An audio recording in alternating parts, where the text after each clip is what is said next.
Wizards rally past Raptors for third straight win without John Wall. Coming off an impressive win and buoyed by what their coach is calling their newfound spirit, the Washington Wizards are entering a 27-day stretch of schedule packed with playoff contenders, including a few foes with realistic title aspirations. They'll play these teams without All-Star guard John Wall, who underwent knee surgery Wednesday and is expected to be out 6-8 weeks. But if Thursday's 122-119 comeback win against the Toronto Raptors provides a peek into the future, February could be more fun than frightful. The victory, Washington's second since learning it will be without Wall for an extended period, came against the second-best team in the East. It followed Tuesday's strong showing against Western Conference playoff contender Oklahoma City. Against the Raptors, the Wizards trailed early but never flinched, shooting 51.8% and out-rebounding the Raptors, 44-32.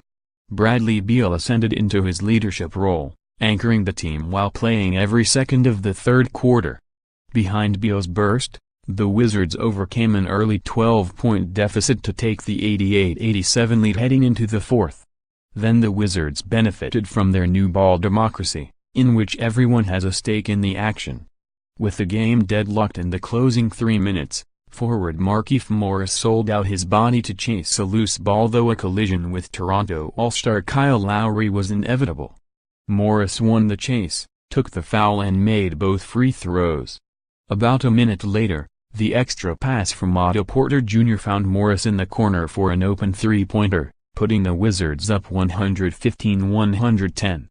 Later, Porter made 2 more shots. The Wizards went 22 of 26 from the foul line, after fighting for a defensive rebound and crashing to the court.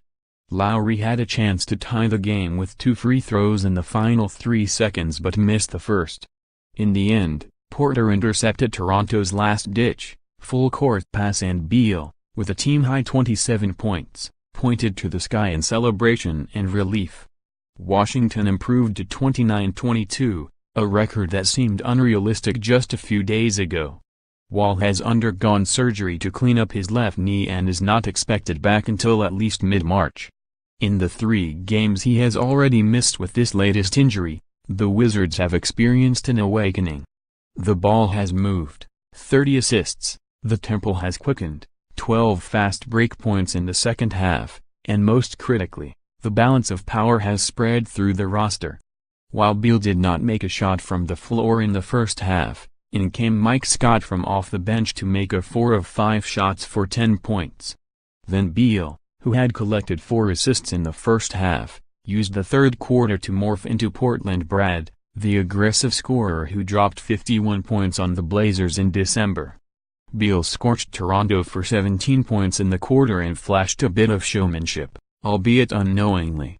Just before the start of the quarter, the NBA officially announced him as a three-point shootout contestant, and over the next 12 minutes Beal showcased his skill for 3 of 4 accuracy from behind the arc. As was the case in Tuesday's win over Oklahoma City, Beal had plenty of help. 8 players scored in double figures, including Jody Meeks, 10 points in just 9 minutes, and Ian Mahinmi, who dunked 3 times en route to his 10.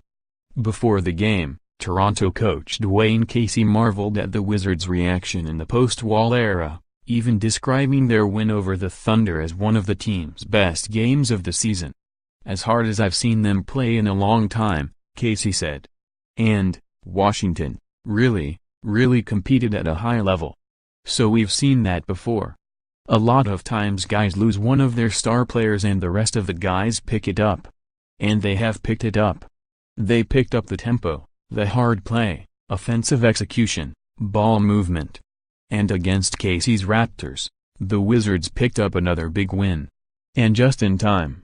Washington appears to have the toughest schedule in February among all Eastern Conference teams. Following Toronto, the team still must face the other 6 teams in the East that are currently in the playoff race. After the All-Star break, the Wizards reached hard the schedule on the road against the Cleveland Cavaliers. Then Washington closes the month at home against the defending champion Golden State Warriors, on the second night of a back-to-back set after tussling with the Milwaukee Bucks on February 27.